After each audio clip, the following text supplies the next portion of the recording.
एक समय की बात है, एक छोटे से गांव में जहां पर्याप्त प्राकृतिक सौंदर्य फैला हुआ था।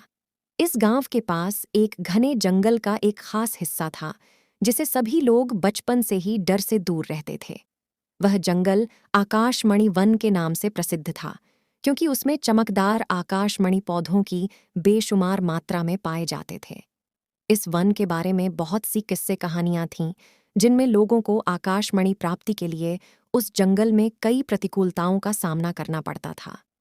यह किस्सों में से एक है।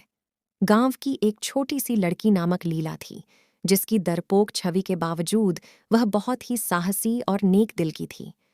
एक दिन उसने सुना कि आकाशमणि वन में एक मिस्टीरियस फेरी आकार में पाई जाती है और वह सबको चमकदार आकाशमणि प्राप्ति की सबसे अच्छी जगह के बारे में बता देती है। लीला ने यह सुनकर अपना निर्णय लिया कि वह आकाशमणि वन जाकर देखेगी। उसने एक रोमांटिक छावनी बनाई और वह एक रात चांद की रोशनी में वन की ओर बढ़ी। जंगल में पहुंचकर लीला को आकाशमणि की रोशनी से भरपूर वातावरण मिला और उसने वही फेरी देखी जिसके बारे में सुना था। वह एक छोटी सी प्यारी और मिस्टीरियस फेरी थी, जिसके पास सोने और आकाशमणि से भरपूर भंडार थे। फेरी ने लीला को अपने पास बुलाया और कहा, तू इतने जज्बाती और साहसी है कि तुझे आकाशमणि के साथ एक खास रिश्ता मिलेगा, लेकिन तुझे एक टेस्ट पास करना होगा। फेरी ने लीला को एक छोटे से पादुका दिया और कहा, तुझे इस पादुके की मदद से मेरे खंडहर में पहुंचना है और वहां से आकाशमणि लाना है, लेकिन ध्यान रहे, तुझे मेरे खंडहर को छूने नहीं देना या वह सब चला जाएगा।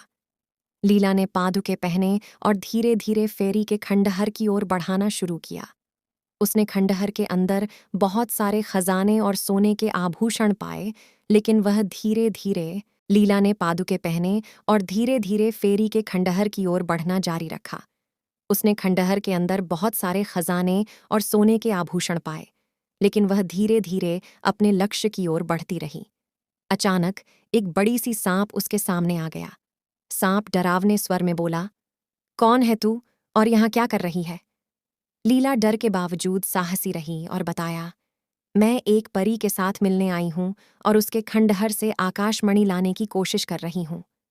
सांप थोड़ी देर तक सोचा और फिर कहा, अच्छा, तुझे आजमाने का एक मौका देता हूँ। मुझे एक पहेली का उत्तर देना होगा। लीला तैयारी से अपने दिमाग का उपयोग करते हुए सांप की पहेली का उत्तर दिया और वह अपनी यात्रा जारी रखी। लीला ने पादुके पहने और सांप के दिए गए मार्ग का पालन किया। वह फिर खंडहर के पास पहुंची और फेरी के साथ मिलकर उसे आकाशमणि के बारे में बताया। फेरी थोड़ी देर के लिए चुप रही और फिर उसने लीला को आकाशमणि दी।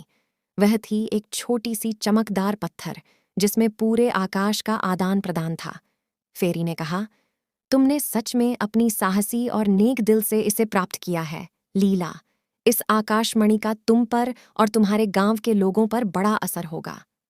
लीला आकाशमणि को लेकर अपने गांव लौटी और सभी लोगों के साथ उसका सम्मान किया।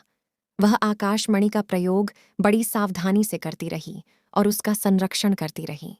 इससे उसके गांव को अच्छे दिन आए और सब खुश रहने लगे।